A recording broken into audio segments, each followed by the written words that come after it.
Welcome to Pediatric Case Review. In this lecture, we will take a comprehensive, case-based journey through alpha-1 antitrypsin deficiency, one of the most important and frequently tested inherited metabolic disorders in pediatrics.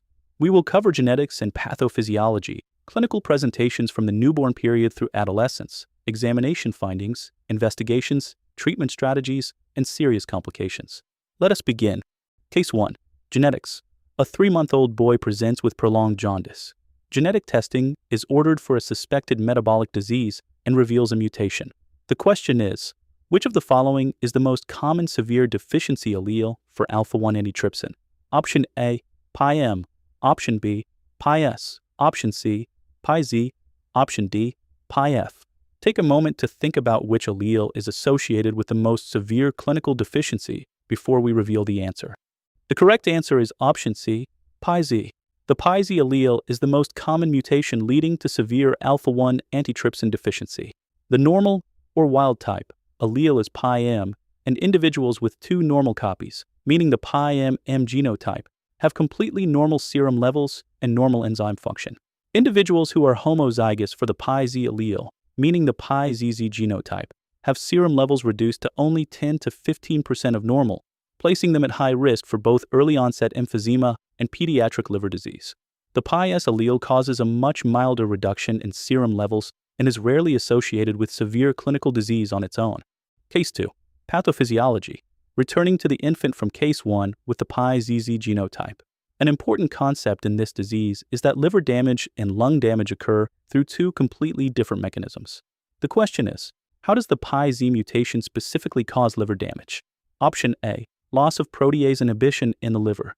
Option B, accumulation of misfolded protein inside hepatocytes. Option C, autoimmune destruction of the bile ducts. Option D, direct viral infection of liver cells. Think carefully about the specific cellular mechanism at work in the liver. The correct answer is option B, accumulation of misfolded protein inside hepatocytes. Liver damage in alpha-1 antitrypsin deficiency is caused by a toxic gain of function. The mutated PI-Z protein cannot fold correctly, so instead of being secreted into the bloodstream, it polymerizes and accumulates within the endoplasmic reticulum of liver cells. This intracellular buildup triggers hepatocyte injury, apoptosis, and progressive cirrhosis over time. It is critical to contrast this with the mechanism of lung damage, which is entirely different. The lung suffers a loss of function, meaning there is insufficient alpha-1 antitrypsin circulating to protect the alveolar walls from neutrophil elastase, resulting in their destruction. Case 3. Clinical presentation in the newborn period. A 4-week-old infant presents with conjugated hyperbilirubinemia, pale or acholic stools, and hepatomegaly on examination. The question is, which of the following is the most likely initial presentation of alpha-1 antitrypsin deficiency in this age group? Option A, neonatal hepatitis syndrome.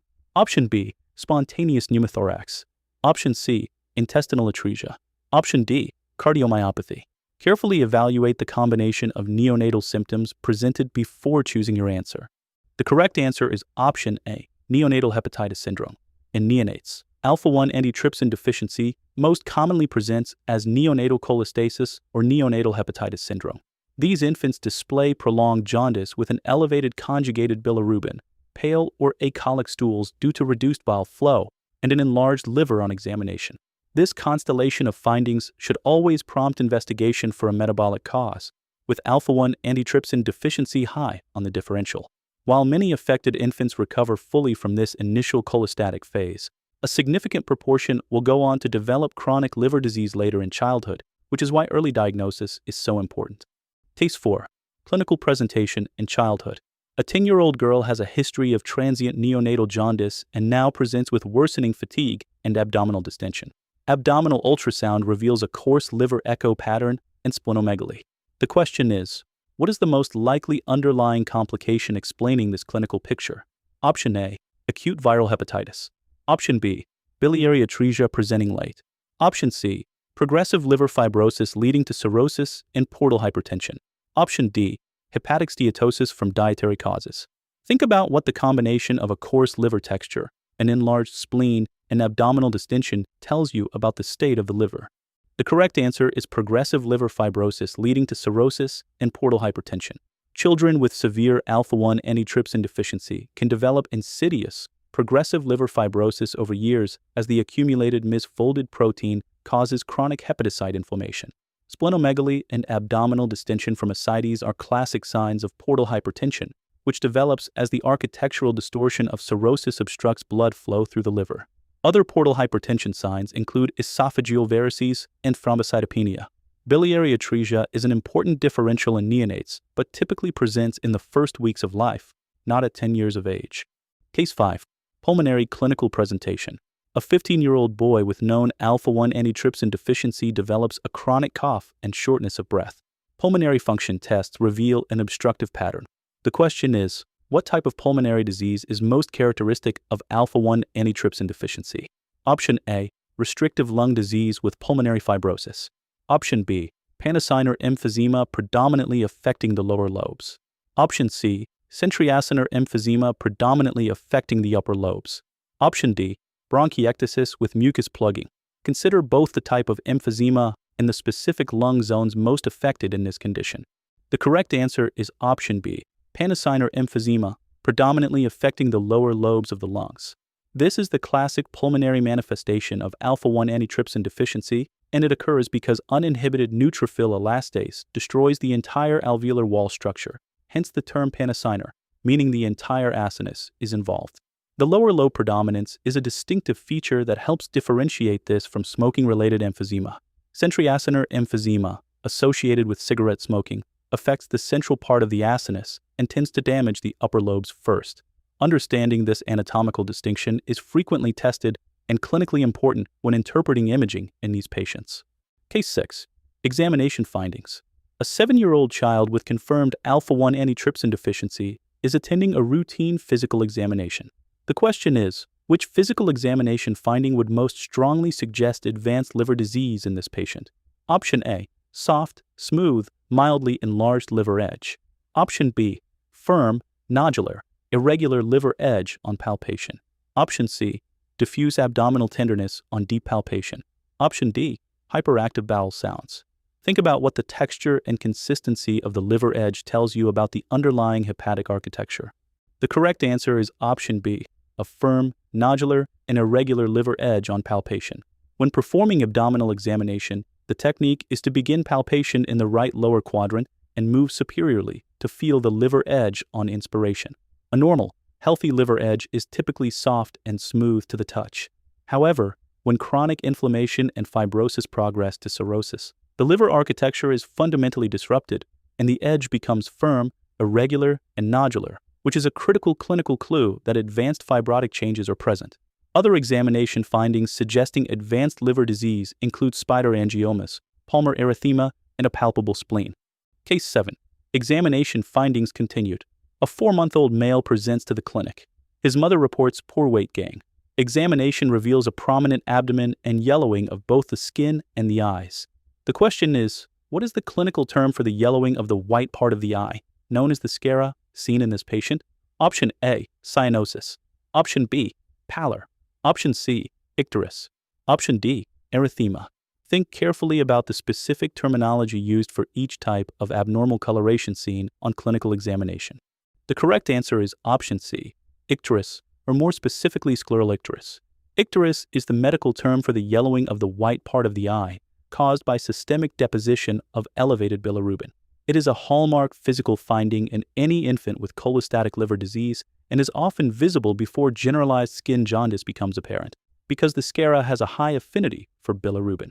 In alpha-1 antitrypsin deficiency, the icterus is due to conjugated or direct hyperbilirubinemia resulting from cholestasis.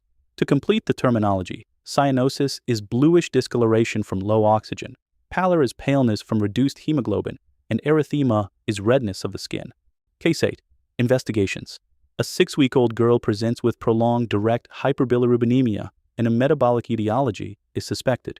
The question is, to screen for alpha-1 antitrypsin deficiency, which initial laboratory test is most appropriate? Option A, liver biopsy. Option B, serum alpha-1 antitrypsin level. Option C, chest x-ray. Option D, sweat chloride test. Think about the principle of selecting the least invasive, most direct first step before proceeding to more complex testing. The correct answer is option B, serum alpha-1 antitrypsin level. The initial screening test for any patient with unexplained liver disease or early-onset emphysema is a quantitative serum alpha-1 antitrypsin level.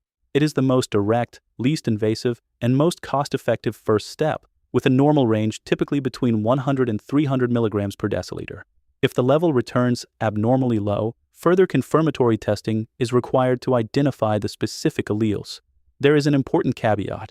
Alpha-1 antitrypsin is an acute phase reactant, meaning its levels can be falsely elevated during acute inflammation or infection, which could mask a mild deficiency. If clinical suspicion remains high despite a borderline result, repeat testing or phenotyping should be pursued. Case 9. Investigations continued. The serum alpha-1 antitrypsin level returns low at 20 milligrams per deciliter, significantly below the normal range. A definitive diagnosis is now required. The question is, what is the gold standard test to confirm the specific genetic variant and establish the diagnosis? Option A, protease inhibitor typing by isoelectric focusing. Option B, liver ultrasound. Option C, serum transaminases. Option D, computed tomography. Think about what kind of testing goes beyond simply measuring the level of the protein and actually identifies which alleles the patient carries. The correct answer is option A, protease inhibitor typing by isoelectric focusing. While a low serum level strongly suggests alpha-1 antitrypsin deficiency, it does not tell you which specific alleles the patient carries. Phenotyping by isoelectric focusing separates the alpha-1 antitrypsin protein variants based on their isoelectric point, identifying whether the patient has the M, S, Z, or another variant, and confirming genotypes such as PiZZ. Direct genetic sequencing of the relevant gene is increasingly used as the gold standard because it can identify even rare mutations. This confirmatory step is essential not just for diagnosis, but also for providing accurate prognostic information about the long-term risk of hepatic and pulmonary complications. Case 10. Investigations and liver histology. A liver biopsy is performed on a child with severe liver dysfunction. The pathologist notes inclusion bodies within the periportal hepatocytes. The question is, which special stain characteristics are pathognomonic for alpha-1 antitrypsin deficiency on liver biopsy? Option A, Sudan black positive lipid droplets. Option B, Prussian blue positive iron deposits. Option C, periodic acid shift positive diastase resistant globules. Option D, Congo red positive amyloid deposits. Think about the specific histochemical stain that is unique to the accumulated misfolded protein in this disease. The correct answer is option C, periodic acid shift positive diastase resistant globules. On liver biopsy, the accumulated misfolded alpha-1 antitrypsin protein appears as round, eosinophilic inclusion bodies within the cytoplasm of periportal hepatocytes. These globules stain strongly positive with the periodic acid shift stain, the same stain used to detect glycogen. The critical distinguishing feature is that these globules uniquely resist digestion by the diastase enzyme, unlike glycogen, which disappears after diastase treatment. This periodic acid shift positive, diastase-resistant pattern is the classic and pathognomonic histological hallmark of alpha-1 antitrypsin deficiency. Case 11. Treatment. A 9-year-old boy with homozygous PiZZ deficiency has developed end-stage liver disease with refractory ascites and variceal bleeding that cannot be controlled with medical management. The question is, what is the only definitive treatment for his hepatic involvement? Option A, augmentation therapy with intravenous alpha-1 antitrypsin. Option B, long-term ursodeoxycholic acid therapy. Option C, liver transplantation. Option D, gene therapy with a viral vector. Think about which treatment actually addresses the root cause of the liver disease rather than simply managing its complications. The correct answer is option C, liver transplantation. For patients who progress to end-stage liver disease, liver transplantation is the only definitive and curative therapy. Because alpha-1 antitrypsin is synthesized primarily in the liver, replacing the diseased liver with a donor organ that carries a normal genotype will result in normal serum enzyme levels after the transplant, effectively curing both the hepatic disease and eliminating the future pulmonary risk. It is important to understand that augmentation therapy, which delivers intravenous alpha-1 antitrypsin protein, is used for severe lung disease only, not liver disease, because it does not address the intrahepatic accumulation of misfolded protein that is causing the liver damage. Case 12. Treatment and lifestyle modification. An 18-year-old adolescent has been diagnosed with alpha-1 antitrypsin deficiency and is being counseled on lifestyle changes to prevent disease progression. The question is, Which environmental exposure must be strictly avoided to protect against accelerated lung destruction? Option A, high-altitude environments. Option B, contact sports. Option C, tobacco smoke. Option D, prolonged sun exposure. Consider which exposure directly worsens the underlying pathophysiological mechanism of lung damage in this condition. The correct answer is option C, tobacco smoke. Smoking is the single most important risk factor for accelerating pulmonary disease in patients with alpha-1 antitrypsin deficiency, and it operates through two simultaneous mechanisms that are particularly devastating in this context. First, tobacco smoke increases the overall inflammatory burden in the lungs, recruiting more neutrophils that release even greater quantities of elastase. Second, and critically, smoke directly oxidizes and inactivates whatever residual alpha-1 antitrypsin enzyme is still present, stripping the lung of its last line of defense. The combination means that smoking can accelerate the onset of severe emphysema by decades. Complete avoidance of both active and passive smoke is therefore absolutely mandatory. Occupational dust, chemical fumes, and respiratory infections should also be aggressively avoided and promptly treated. Case 13. Complications. A patient with severe alpha-1 antitrypsin deficiency develops painful erythematous nodules on their thighs. The nodules then ulcerate and begin to drain an oily fluid. The question is, which rare dermatological complication is this presentation most consistent with? Option A, erythema nodosum. Option B, necrotizing paniculitis. Option C, pyoderma gangrenosum. Option D, bullous pemphigoid. Think about the mechanism of tissue destruction in alpha-1 antitrypsin deficiency and how that same mechanism could affect the subcutaneous fat layer of the skin. The correct answer is option B, necrotizing paniculitis. Although rare, necrotizing paniculitis is a well-recognized dermatological complication of severe alpha-1 antitrypsin deficiency. The mechanism mirrors exactly what happens in the lungs. Without adequate protease inhibition, unchecked proteolytic enzymes cause tissue breakdown, but in this case the destruction occurs in the subcutaneous fat layer of the skin rather than in the alveolar walls. Clinically, this presents as painful, inflammatory nodules in the subcutaneous fat, most commonly on the lower extremities or trunk. As the fat undergoes liquefactive necrosis, the nodules ulcerate and drain a characteristic oily fluid, which is liquefied fat. This rare association reinforces the systemic nature of protease-antiprotease imbalance in this disease. Case 14. Complications in older patients. Adults and older adolescents with established cirrhosis due to alpha-1 antitrypsin deficiency require regular screening with abdominal ultrasound and serum alpha-fetoprotein levels. The question is, what highly lethal complication are they at significantly increased risk of developing? Option A, cholangiocarcinoma. Option B, hepatocellular carcinoma. Option C, pancreatic adenocarcinoma. Option D, pulmonary mesothelioma. Think about the well-established relationship between cirrhosis from any cause and the risk of a specific liver malignancy. The correct answer is option B, hepatocellular carcinoma. Any patient who develops cirrhosis, regardless of the underlying cause, is at significantly increased risk for developing hepatocellular carcinoma because cirrhosis itself is a powerful carcinogenic state. Patients with alpha-1 antitrypsin deficiency-related cirrhosis require strict, routine surveillance, typically with abdominal ultrasound and serum alpha-fetoprotein measurements every 6 months. The goal of this surveillance program is to detect tumors when they are still small and amenable to curative treatments such as surgical resection, ablation, or liver transplantation. Males with the PiZZ genotype who have developed cirrhosis are at particularly high risk and must not miss their surveillance appointments. Before we wrap up with our final conclusion, I want to tell you about our exclusive Patreon community called Pediatric Case Review. In this community, all of our videos are systematically arranged by body system, so you can find exactly what you need in one place without searching through your feed.